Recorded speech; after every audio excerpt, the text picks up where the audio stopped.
Medical science की ना एक बात मुझे बहुत सुकून देने वाली लगती है।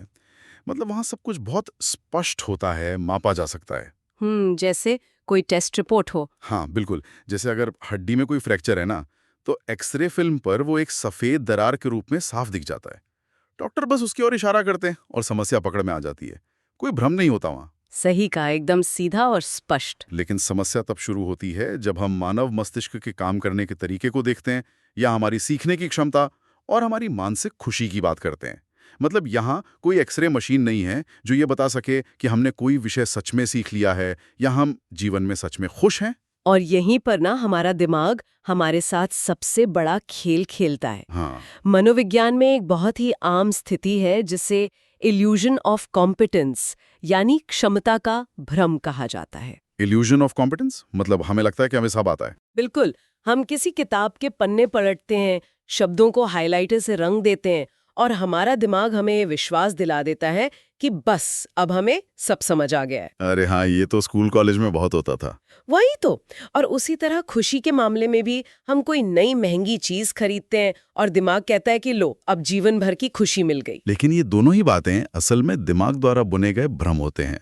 हमारे पास अपनी समझ और अपनी खुशी को मापने का कोई प्राकृतिक या सटीक यंत्र होता ही नहीं है। ये तो एक बहुत ही डरावनी स्थिति है, क्योंकि बिना किसी सटीक यंत्र के हम बस हवा में तीर चला रहे। एकदम सही। और इसीलिए ना आज की इस विस्तृत चर्चा का मुख्य मिशन ही यही है। हमें इस धुंधलेपन को दूर करना है और ये स्पष्ट रूप से एक्सप्लेन करना है कि ज्ञान प्राप्त करने और सच्ची खुशी महसूस करने के पीछे असल में कौन से इंजन या तंत्र काम करते हैं। और इसके लिए हमारे पास आज बहुत ही दिलचस्प स्रोत हैं। हाँ। इस चर्चा के लिए हमने दो बेहद ठोस स्रोतों का सहारा लिया है। पहला स्रोत ए खटाना का है, जो gen AI prompt engineering academy के संस्थापक हैं। उन्होंने learn to learn test and score नाम का एक व्यवस्थित शिक्षण ढांचा विकसित किया है। Learn to learn. और दूसरा स्रोत मानव मनोविज्ञान की गहराइयों से है, जो dual loop architecture of human flourishing यानी मानव उत्थान के दोहरे लूप वाले ढांचे को एक्सप्लेन करता है। अब पहली नजर में ना कोई भी सोच सकता है कि एक पढ़ाई की तकनीक और एक मनोवैज्ञानिक सिद्धांत के बीच भला क्या असमानता हो सकती है। सच कहूं तो मुझे भी पहले यही लगा था। हाँ, लेकिन जब हम इन दोनों स्रोतों का गहराई से विश्लेषण करते हैं तो एक बहुत ही मजबूत धागा इन्हें आपस में जोड़ता है, और वो धागा है फीडबैक लूप का महत्व। फीडबैक लूप मतलब लगातार खुद को जांचना। बिल्कुल। दोनों ही स्रोत ही एक्सप्लेन करते हैं कि चाहे वो किसी जटिल विषय में महारत हासिल करना हो या जीवन में स्थायी संतुष्टि पाना हो, बिना एक स्पष्ट और मापे जा सकने वाले सिस्टम के हमारा दिमाग बहुत जल्दी अपनी राह भटक जाता है। तो चलिए सबसे पहले ना इस ज्ञान के इंजन को ही खोल कर देखते हैं। अक्सर होता ये है कि लोग एक भारी भरकम किताब पढ़ते हैं, हफ्तों उस पर लगाते हैं, और कुछ दिनों बाद जब कोई उससे जुड़ा सवाल पूछता है तो दिमाग एकदम खाली हो जाता है, ब्लैंक हो जाता है एकदम। हाँ। तो खट्टाना का जो ये पेड लर्निंग स्ट्रक्चर है ना, वो इस खालीपन का एक बहुत ही व्यवहारिक समाधान पेश करता है। मतलब ठीक है, आइए इसे समझने की कोशिश करते हैं। बिना टेस्ट के सिर्फ जानकारी निगलते जाना तो बिल्कुल वैसा ही है जैसे किसी अनजान शहर में बिना जीपीएस के गाड़ी चलाना। ये बहुत ही सटीक उदाहरण है। हम बस गाड़ी भगा रहे हैं और ये मानकर बैठे हैं कि सही दिशा में ही जा रहे हैं, जबकि असल में हम किसी गलत रास्ते पे गोल गोल घूम रहे होते हैं। जब तक लोकेशन चेक नहीं होगी ना, मंजिल कभी नहीं मिलेगी। वो जीपीएस वाला उदाहरण ना इस पूरी प्रक्रिया के मूल सिद्धांत को बहुत अच्छी तरह से एक्सप्लेन करता है। खटाना का ये ढांचा पैसिव या निष्क्रिय रूप से जानकारी इकट्ठा करने का पूरी तरह से विरोध करता है। मतलब सिर्फ पढ़ते रहना काफी नहीं है। बिल्कुल नहीं। ये जो सिस्टम है ना, ये एक निरंतर चलने वाले चक्र पर आधारित है। सीखना, परीक्षण करना, आकलन करना, कमजोरियों को मजबूत करना और फिर प्रगति करना। तो ये चक्र काम कैसे करता है? इसके कुछ स्तर है ना? हाँ, इसे 3 स्पष्ट स्तरों में बांटा गया है। स्तर 1, जिसे फाउंडेशन या आधार कहा गया है, वो सबसे दिलचस्प है। इसमें सिर्फ किताबें पढ़ना शामिल नहीं है। अच्छा, तो शुरुआत कैसे होती है? स्रोत के अनुसार सबसे पहले नोटबुक, एलएम जैसे एआई टूल का उपयोग करके किसी भी विषय की बहुत तेजी से रिसर्च की जाती है और एक माइंड मैप बनाया जाता है। माइंड मैप, जिससे पूरा विषय एक नजर में दिख जाए। हाँ, और यहीं पर सबसे महत्वपूर्ण कदम आता है। उस माइंड मैप के आधार पर तुरंत 10 बहुविकल्पीय प्रश्न या एमसीक्यू तैयार किए जाते हैं। ये तुरंत टेस्ट लेने वाली बात मुझे बहुत तार्किक लगती है। मतलब इससे पहले कि वो क्षमता का भ्रम दिमाग में जड़ जमाए, अब तुरंत एक बेसलाइन असेसमेंट कर लेते हैं। क्योंकि वो टेस्ट ना एक क्रूर लेकिन सच्चा आईना होता है। इस बेसलाइन असेसमेंट के नतीजे बहुत स्पष्ट रूप से बताते हैं कि इंसान कहाँ खड़ा है। तो ये स्कोरिंग कैसे काम करती है? अगर 10 में से 0 से 3 उत्तर सही हैं, तो इंसान बिगिनर यानी शुरुआती स्तर पर है और विषय से बहुत कम परिचित है। 4 से 7 सही होने का मतलब है इंटरमीडिएट, जहां थोड़ी बहुत आंशिक स्पष्टता है। और अगर 8 से 10 सही हो जाएं तो वो एडवांस स्तर पर है। ये जो स्कोर है ना, ये हवा में तीर चलाने वाली स्थिति को एकदम खत्म कर देता है और सीखने वाले को एक ठोस शुरुआती बिंदु देता है। हाँ, लेकिन 1 मिनट के लिए सोचिए कि मैंने वो टेस्ट दिया और मेरे 5 उत्तर गलत हो गए। अब पारंपरिक शिक्षा प्रणाली में तो बस एक लाल पेन से क्रॉस लग जाता है और कहा जाता है कि आप गलत हैं, फिर से पढ़िए। वही तो सबसे बड़ी समस्या है पुरानी व्यवस्था की। तो अगर यहाँ भी वही होता है तो इसमें नया क्या है? और यहीं पर ये ढांचा अपने स्तर 2 में, जिसे एक्टिव लर्निंग कहा गया है, एक बहुत बड़ा बदलाव लाता है। जब कोई उत्तर गलत होता है तो ये सिस्टम सिर्फ ये नहीं बताता कि उत्तर गलत है, तो क्या करता है? बल्कि ये उस गलत उत्तर को सीधे आपके बनाए गए माइंड मैप नोड से लिंक कर देता है। इसे स्रोत में लक्षित सुधार या टारगेटेड करेक्शन कहा गया है। टारगेटेड करेक्शन मतलब सीधा बीमारी की जड़ पर वार करना? हाँ, इसे ऐसे समझें, मान लीजिए कोई इतिहास का विषय पढ़ रहा है और उसने किसी युद्ध की तारीख गलत बता दी, तो ये सिस्टम ये नहीं कहेगा कि जाओ पूरी किताब फिर से पढ़ो, जो कि बहुत उबाऊ होता है। हाँ, ये बताएगा कि दिमाग में उस युद्ध के कारण और प्रभाव वाले हिस्से की समझ तो बिल्कुल ठीक है, लेकिन सिर्फ समय रेखा वाले नोड में कमजोरी है। अरे वाह, तो ये तो एक लेजर गाइडेड मिसाइल की तरह काम कर रहा है। मतलब जो हिस्सा टूटा है सिर्फ उसी की मरम्मत करनी है। इससे तो समय की बहुत बड़ी बचत होती होगी और हताशा भी कम होती होगी। एकदम। जब हम एक ही चीज को बार बार पूरा पढ़ते हैं ना, तो दिमाग बोर हो जाता है और जानकारी को स्टोर करना ही बंद कर देता है। हाँ, वो ध्यान भटकने लगता है। बिल्कुल। इस लक्षित सुधार से वैचारिक स्पष्टता बहुत तेजी से आती है। आप उस विशिष्ट नोड की कमजोरी को दूर करते हैं और फिर सिस्टम उस सुधारे गए हिस्से के आधार पर नए क्विज बनाता है, ताकि ये पक्का हो जाए कि गलती सुधर गई है। हाँ, ये सुनिश्चित करता है कि गलती सिर्फ पहचानी नहीं गई है, बल्कि उसे जड़ से खत्म कर दिया गया है। और एक बार जब वे सारी कमजोरियां दूर हो जाती हैं, तब स्रोत तीसरे स्तर की बात करता है, जिसे मास्टरी या महारत कहा गया है, जो कि सबसे महत्वपूर्ण चरण है। जहां तक मुझे समझ आया ये सिर्फ रट्टा मारने से बहुत आगे की चीज है। इसमें सीखी गई जानकारी को ब्लॉग शैली में अपने शब्दों में लिखना, रिपोर्ट तैयार करना और भारी मात्रा में फ्लैश कार्ड्स का उपयोग करना शामिल है। बिल्कुल। और अंत में एक और मूल्यांकन होता है जो ये तय करता है कि स्तर इम्प्रूव्ड बिगिनर से उठकर प्रोफिशिएंट या मास्टरी रेडी तक पहुंचा है या नहीं। इस पूरी प्रक्रिया के पीछे का जो विज्ञान है ना, वो बहुत गहरा है। जब हम जानकारी को अपने शब्दों में ढालते हैं या फ्लैश कार्ड्स का उपयोग करके उसे याद करने की कोशिश करते हैं, तो हम दिमाग को सक्रिय रूप से उस जानकारी को पुनर्प्राप्त करने के लिए मजबूर करते हैं। मतलब दिमाग को कसरत करवा रहे हैं। हाँ, इसे ही मनोविज्ञान में एक्टिव रिकॉल कहते हैं, जो न्यूरल पाथवे को बहुत मजबूत करता है। खटाना का ये सिस्टम इस बात की गारंटी देता है कि ज्ञान को केवल मान नहीं लिया गया है, बल्कि हर कदम पर उसका निदान किया गया है, उसे मापा गया है और सुधारा गया है। ये सच में एक बहुत ही सशक्त ढांचा है। लेकिन अब 1 मिनट के लिए ना, अगर हम विषय को थोड़ा सा बदलें। बताइए। जिस तरह हमने देखा कि ज्ञान प्राप्ति के लिए एक ऐसे ढांचे की जरूरत है जो लगातार हमारी जांच करे, वरना हम किसी भ्रम में जीने लगते हैं। क्या ठीक ऐसा ही कुछ हमारी मनोवैज्ञानिक खुशी के साथ नहीं होता? ये बहुत ही दिलचस्प तुलना है। अक्सर हम सुनते हैं ना कि बस मुझे वो नौकरी मिल जाए तो मैं खुश हो जाऊंगा, लेकिन जब वो मिल जाती है तो कुछ ही दिनों बाद वो खुशी गायब हो जाती है और एक अजीब सा मानसिक खालीपन आ जाता है। हाँ, वो खालीपन महसूस होने लगता है। तो हमारी खुशी को भी तो एक ऐसे ही सिस्टम की जरूरत है ना, ताकि वो स्थिर ना हो जाए। ये एक बहुत ही तार्किक और बेहतरीन बदलाव है हमारी चर्चा में। और हमारा जो दूसरा स्रोत है, dual loop architecture of human flourishing, वो इसी खालीपन की गुत्थी को सुलझाता है। तो ये गुत्थी है क्या असल में? ये स्रोत एक्सप्लेन करता है कि मानव मस्तिष्क की खुशी एक सीधी लाइन पर नहीं चलती, बल्कि ये 2 अलग-अलग लूप्स का एक बहुत जटिल तंत्र है, हीडोनिक और यूडाइमोनिक। अब देखिए, ये दोनों शब्द ना सुनने में थोड़े भारी लगते हैं।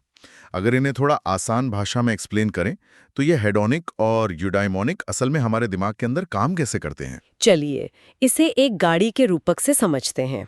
यहाँ जो बात सबसे दिलचस्प है वो ये है कि हेडोनिक खुशी इस इंजन का ईंधन है। ईंधन मतलब जो तुरंत ऊर्जा दे? हाँ, ये वो खुशी है जो हमें तुरंत मिलती है, जो हमारे सेंसरी या शारीरिक अनुभव से सीधे जुड़ी होती है। जैसे कि कोई बहुत अच्छा खाना खाना? बिल्कुल, जब कोई बहुत स्वादिष्ट पिज्जा खाता है या कोई मनोरंजक फिल्म देखता है या आज के ज़माने में जब सोशल मीडिया पर ढेर सारे लाइक्स मिलते हैं तो दिमाग में ओपियोइड्स और एंडोकैनाबिनॉइड्स जैसे न्यूरोकेमिकल्स का एक तेज बहाव होता है। अच्छा, तो ये केमिकल्स का खेल है सारा? हाँ, ये रसायन हमें तुरंत लेकिन बहुत ही क्षणिक आनंद देते हैं। ये अभी और इसी वक्त वाला सुख है। ठीक है, तो ये हो गया हेडोनिक। और यूडाइमोनिक क्या है? यूडाइमोनिक खुशी ना उस गाड़ी का नेविगेशन सिस्टम या कंपस है। ये जीवन का गहरा अर्थ है, उद्देश्य है और हमारी पहचान है। मतलब जो हमें दिशा दिखाता है। सही कहा। ये उन लक्ष्यों से उत्पन्न होता है जो हमारे गहरे आंतरिक मूल्यों से मेल खाते हैं। स्रोत में इन्हें सेल्फ कॉन्कॉर्डेंट गोल्स कहा गया है। Self concordant goals. ये वो खुशी नहीं है जो पिज्जा का एक टुकड़ा खाने पर तुरंत मिल जाती है। ये वो गहरी और स्थायी संतुष्टि है जो तब मिलती है जब हमें अंदर से लगता है कि हमारे जीवन का कोई महत्व है और हम एक सही दिशा में काम कर रहे हैं। अब यहाँ ना मेरे दिमाग में एक बहुत बड़ा सवाल आ रहा है। इस स्रोत की बातों को सुनकर ऐसा लगता है कि यूडाइमोनिक यानी जीवन का उद्देश्य खोजना ही सबसे महान और सही काम है। हाँ, ऐसा लग सकता है। तो क्या इसका मतलब ये है कि हमें पिज्जा खाने, दोस्तों के साथ गपशप करने या फिल्म देखने जैसी उन तमाम छोटी छोटी हेडोनिक खुशियों को पूरी तरह से त्याग देना चाहिए? मतलब क्या खुशी सिर्फ किसी गंभीर उद्देश्य के पीछे एक सन्यासी की तरह लगे रहने में ही है? ये एक बहुत ही लाजमी सवाल है और मजे की बात ये है कि स्रोत ऐसा बिल्कुल भी नहीं कहता। अच्छा, तो खुशियों को छोड़ना नहीं है? बिल्कुल नहीं। सन्यासी बन जाना इस ढांचे का उद्देश्य है ही नहीं। स्रोत में एक बहुत ही महत्वपूर्ण अवधारणा को एक्सप्लेन किया गया है जिसे माइक्रोस्पाइकिंग का नाम दिया गया है। माइक्रोस्पाइकिंग, ये क्या होता है? वास्तविकता ये है कि यूडाइमोनिक यात्रा यानी जीवन के किसी बड़े उद्देश्य के लिए काम करना अक्सर बहुत लंबी, थका देने वाली और कई बार नीरस होती है। हाँ, क्योंकि बड़े लक्ष्य रातों रात तो मिलते नहीं हैं। वही तो, अगर इंसान सिर्फ उस बड़े उद्देश्य के पीछे ही भागेगा तो उसकी मनोवैज्ञानिक ऊर्जा खत्म हो जाएगी और वो बहुत जल्दी बर्नआउट का शिकार हो जाएगा। इस थकान को मिटाने के लिए ना छोटे छोटे हिडोनिक आनंद बेहद जरूरी होते हैं। यानी जैसे कोई बहुत लंबा और मुश्किल पहाड़ी सफर तय कर रहा हो और बीच बीच में चाय और समोसे का ब्रेक ले ले। वो चाय समोसा मंजिल तो नहीं है, लेकिन वो मंजिल तक पहुंचने की ताकत जरूर देता है। अरे ये बहुत ही सटीक उदाहरण है। वो जो चाय समोसे का ब्रेक है ना, वही माइक्रोस्पाइकिंग है। समझ गया। लेकिन यहाँ एक बहुत बड़ी शर्त है जिसे समझना बहुत जरूरी है। असली और प्रामाणिक खुशी तब मिलती है जब ये हिडोनिक आनंद हमारे यूडाइमोनिक उद्देश्य का बाय प्रोडक्ट हो या नतीजा हो। बाय प्रोडक्ट मतलब वो मुख्य लक्ष्य ना हो। हाँ, जब दिन भर की कड़ी मेहनत और अर्थपूर्ण काम के बाद कोई पिज्जा खाता है तो वो पिज्जा एक छोटे इनाम की तरह काम करता है और अगली सुबह के लिए ऊर्जा देता है। ठीक है, ये बात तो समझ आती है। लेकिन अगर किसी का पूरा जीवन सिर्फ पिज्जा खाने, फिल्म देखने और आराम करने के इर्द गिर्द ही घूमता है और जीवन में कोई गहरा यूडाइमोनिक कंपस है ही नहीं, तो वहां से विनाश की शुरुआत होती है। विनाश मतलब क्या कोई बहुत गंभीर मनोवैज्ञानिक खतरा पैदा हो जाता है? हाँ, और स्रोत इसे बहुत ही गंभीर चेतावनी के तौर पर पेश करता है। इसे हेडोनिक कोलैप्स का नाम दिया गया है। हेडोनिक कोलैप्स, ये कैसे होता है? इसे समझने के लिए हमें मानव मस्तिष्क की एक बुनियादी संरचना को समझना होगा। हमारा दिमाग ना मूल रूप से एक तुलना करने वाला इंजन है, एक कंपैरिजन इंजन। ये नई परिस्थितियों और खुशियों का बहुत जल्दी आदी हो जाता है। हाँ, ये तो हम सब ने अपने जिंदगी में महसूस किया है। जैसे नया फोन खरीदने पर पहले कुछ दिन तो हम उस पर खरोच भी नहीं लगने देते, बार बार स्क्रीन साफ करते हैं। बिल्कुल। लेकिन 1-2 महीने बाद हम उसे सोफे पे ऐसे ही फेंक देते हैं। वो जो नई चीज की खुशी होती है वो पूरी तरह से वाष्पित हो जाती है। एकदम सही। और इसे ही मनोविज्ञान में हेडोनिक एडेप्टेशन कहते हैं। दिमाग उस नए फोन को अपना नया नॉर्मल मान लेता है। अब कल्पना कीजिए कि कोई इंसान सिर्फ इन बाहरी क्षणिक खुशियों के पीछे ही भाग रहा है और उसके पास कोई गहरा अर्थ नहीं है। हाँ, कोई यूडाइमोनिक एंकर नहीं है, तो वो इंसान एक हेडोनिक ट्रेडमिल पर दौड़ने लगता है। समान स्तर की खुशी महसूस करने के लिए उसे लगातार और अधिक तीव्रता वाले अनुभवों की जरूरत पड़ने लगती है। मतलब अगर एक गैजेट से खुशी नहीं मिल रही तो और महंगा गैजेट चाहिए। बिल्कुल। और ये सिलसिला अंततः या तो किसी खतरनाक लत में बदल जाता है या फिर एक बहुत ही गहरी निराशा और अवसाद में। जब ट्रेडमिल की रफ्तार इंसान की खुशी महसूस करने की क्षमता से तेज हो जाती है ना, तो पूरा सिस्टम ध्वस्त हो जाता है। यही हेडोनिक कोलैप्स है। ये तो बहुत ही डरावना सच है। अच्छा, तो इसका कुल मिलाकर क्या मतलब है? अगर हम अब तक की चर्चा और इन दोनों स्रोतों को एक साथ रखकर देखें तो एक बहुत ही अद्भुत तस्वीर उभर कर सामने आती है। बिल्कुल, दोनों स्रोत एक ही दिशा में इशारा कर रहे हैं। खटाना का जो लर्न टू लर्न सिस्टम है और ये मनोविज्ञान का डुअल लूप ढांचा, ये दोनों असल में एक ही भाषा बोल रहे हैं। अगर कोई विद्यार्थी सिर्फ परीक्षा पास करने या अच्छे ग्रेड पाने की खुशी के लिए रट्टा मार रहा है, तो वो एक बाहरी और हेडोनिक इनाम है जो बहुत जल्दी खत्म हो जाएगा। हाँ, वह परीक्षा के बाद सब कुछ भूल जाएगा या पढ़ाई से ऊब जाएगा। लेकिन अगर वह सच्ची मास्टरी हासिल करने के लिए पढ़ाई कर रहा है, जो कि एक यूडाइमोनिक उद्देश्य है, तो पढ़ाई के बीच में छोटे छोटे टेस्ट पास करना और उस एमसीक्यू में 10 में से 9 नंबर लाना उसके लिए माइक्रो स्पाइकिंग का काम करेगा। क्या बात है! ये विश्लेषण बहुत ही शानदार है। वे छोटी छोटी सफलताएं उसे ऊर्जा देती रहेंगी और दोनों लूप एकदम सही तालमेल में एक साथ काम करेंगे। मतलब उद्देश्य भी पूरा हो रहा है और रास्ते में मजा भी आ रहा है। बिल्कुल। और जब ज्ञान प्राप्त करने की प्रक्रिया को जीवन के उद्देश्य के साथ इस तरह जोड़ दिया जाता है ना, तो थकान गायब हो जाती है। और स्रोत इस बात पर खास जोर देता है कि इस डुअल लूप फीडबैक इंजन को सिर्फ पढ़ाई तक सीमित रखने की बिल्कुल जरूरत नहीं है। तो इसे और कहाँ इस्तेमाल कर सकते हैं? इसे वास्तविक जीवन के अन्य महत्वपूर्ण क्षेत्रों में भी लागू किया जा सकता है, जिसे मनोविज्ञान में क्रॉस डोमेन ट्रांसफर कहा जाता है। स्रोत में इसके 3 बहुत ही मजबूत व्यवहारिक उदाहरण दिए हैं। अरे वाह! वे उदाहरण क्या हैं? जीवन के किन अन्य क्षेत्रों में हम इसे देख सकते हैं? सबसे पहला और सबसे आम क्षेत्र है हमारी आजीविका या हमारा करियर। दुनिया का एक बहुत बड़ा हिस्सा सिर्फ वेतन पाने के लिए नौकरी करता है। हाँ, जो कि महीने के अंत में मिलने वाला एक हेडोनिक इनाम है। बिल्कुल। और कुछ समय बाद वेतन वृद्धि की खुशी भी खत्म हो जाती है और रोज का काम एक बोझ लगने लगता है। लेकिन जब इंसान अपने काम को एक कॉलिंग या जीवन के उद्देश्य में बदल देता है, तो समीकरण पूरी तरह बदल जाता है। मतलब काम खुद एक यूडाइमोनिक लक्ष्य बन जाता है। हाँ, और तब काम में आने वाला तनाव कोई खतरा नहीं लगता, बल्कि वो एक बौद्धिक चुनौती बन जाता है, जिसे पार करने में इंसान को आनंद आने लगता है। ये बात तो हम कई सफल वैज्ञानिकों या कलाकारों में देखते हैं, जो बिना थके सालों तक खुशी खुशी काम करते रहते हैं। खैर, दूसरा उदाहरण किस बारे में है? दूसरा उदाहरण धन और उसके उपयोग को लेकर है। अगर पैसा सिर्फ भौतिक सामान खरीदने, जैसे महंगे कपड़े, गाड़ियां या घड़ियां खरीदने पर खर्च किया जा रहा है, तो इंसान फिर से उसी तुलना करने वाले इंजन और हेडोनिक ट्रेडमिल का शिकार हो जाता है। क्योंकि सामान पुराना होता है और खुशी खत्म हो जाती है। बिल्कुल। लेकिन अगर उसी पैसे को अनुभवों पर या परोपकार पर खर्च किया जाए, तो कहानी एकदम अलग होती है। ऐसा क्यों है? मतलब एक महंगी घड़ी खरीदने के बजाय परिवार के साथ किसी यात्रा पर जाने से खुशी ज्यादा लंबी कैसे टिकती है? क्योंकि ना, अनुभव हमारे व्यक्तित्व और हमारी यादों का हिस्सा बन जाते हैं। वे हमारे यूडाइमोनिक ढांचे से गहराई से जुड़ जाते हैं। अच्छा, तो तुलना नहीं हो पाती। सही कहा। आप अपनी यात्रा की तुलना किसी और की यात्रा से वैसे नहीं कर सकते जैसे आप अपनी कार की तुलना पड़ोसी की कार से करते हैं। अनुभव इस तुलनात्मक इंजन से बच निकलते हैं। और दूसरों की मदद करने का भी यही असर होता होगा। हाँ, परोपकार करना हमारे अंदर एक गहरे अर्थ का संचार करता है, जिसकी कोई एक्सपायरी डेट नहीं होती। इस तरह धन से मिलने वाली खुशी की जो एक वित्तीय सीमा है, उसे पार किया जा सकता है। ये तो बहुत ही तार्किक बात है। और तीसरा उदाहरण क्या है? तीसरा उदाहरण बहुत ही संवेदनशील है, हमारे रिश्ते। रिश्तों में ये कैसे काम करता है? आज के इस डिजिटल युग में कई रिश्ते सिर्फ वैलिडेशन की नींव पर टिके होते हैं। मतलब दूसरों से तारीफ पाना, सोशल मीडिया पर खुद को सही साबित करना, ये वैलिडेशन पूरी तरह से हेडोनिक है और ये एक बहुत गहरी असुरक्षा को जन्म देता है। हाँ, क्योंकि लाइक्स कभी भी कम हो सकते हैं। बिल्कुल। स्रोत सुझाव देता है कि रिश्तों का आधार वैलिडेशन नहीं, बल्कि एक दूसरे को गहराई से समझना होना चाहिए। मतलब बीइंग नोन, जैसा श्रुत में कहा गया है। हाँ, जब आप किसी को उसकी कमियों और उसके गहरे मूल्यों के साथ समझते हैं तो ये एक यूडाइमोनिक संबंध बनाता है।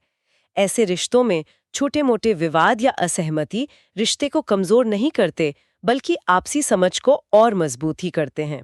इन सभी बातों को गहराई से सुनने के बाद ना एक निष्कर्ष बहुत साफ तौर पे उभरता है। बताइए। चाहे मामला किसी जटिल विषय को सीखने का हो, अपना करियर बनाने का हो, या फिर जीवन में एक खुशहाल रिश्ता कायम करने का हो, अगर इन सिस्टम्स के अंदर कोई गहरा उद्देश्य नहीं है और अपनी प्रगति या अपनी गलतियों को जांचने का कोई ईमानदार तरीका नहीं है, तो पतन या बर्नआउट होना एकदम निश्चित है। बिल्कुल सही निष्कर्ष है ये। आज के इस दौर में जहां हमारे आसपास हर समय जानकारी का अंबार लगा रहता है और मनोरंजन के इतने सारे अंतहीन साधन मौजूद हैं, इंसान बहुत जल्दी मानसिक थकान का शिकार हो जाता है। और उससे बचने का उपाय यही लूप्स हैं। हाँ, इस ओवरलोड से बचने का और जीवन को सही दिशा में रखने का एकमात्र तरीका यही है कि हम अपने सीखने के और जीवन के लक्ष्यों को इन दोहरे फीडबैक लूप्स में ढाल लें। सीखना तब तक अधूरा है जब तक उसे मापा और सुधारा ना जाए। Measured and improved. बिल्कुल। और खुशी तब तक एक छलावा है जब तक वो किसी बड़े अर्थ से ना जुड़ी हो। इस पूरी चर्चा को समेटते हुए मैं एक अंतिम विचार सामने रखना चाहूंगी।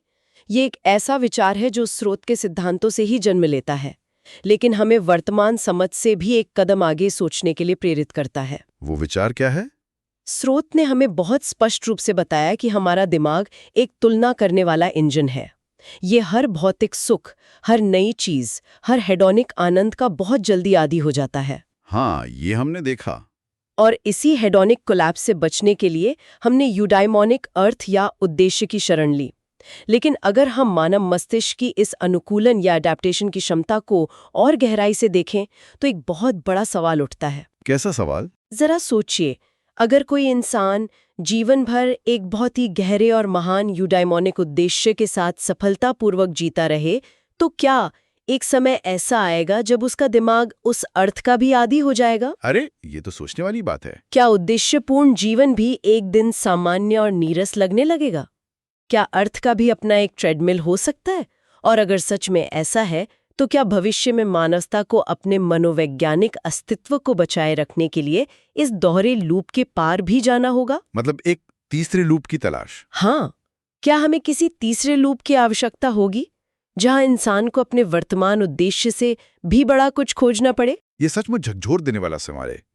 क्या हम कभी पूरी तरह से संतुष्ट हो सकते हैं, या हमारी संरचनाएं ही हमेशा कुछ और बड़ा खोजने के लिए बनी है? ये एक ऐसा विचार है जो इस चर्चा के समाप्त होने के बाद भी बहुत देर तक लोगों के दिमाग में गूंजता रहेगा। ज्ञान और खुशी की कार्यप्रणाली को इतनी गहराई से एक्सप्लेन करने और समझने के सफर में जुड़ने के लिए बहुत बहुत धन्यवाद। मिलते हैं अगली बार एक नए और विचार उत्तेजक विषय के साथ।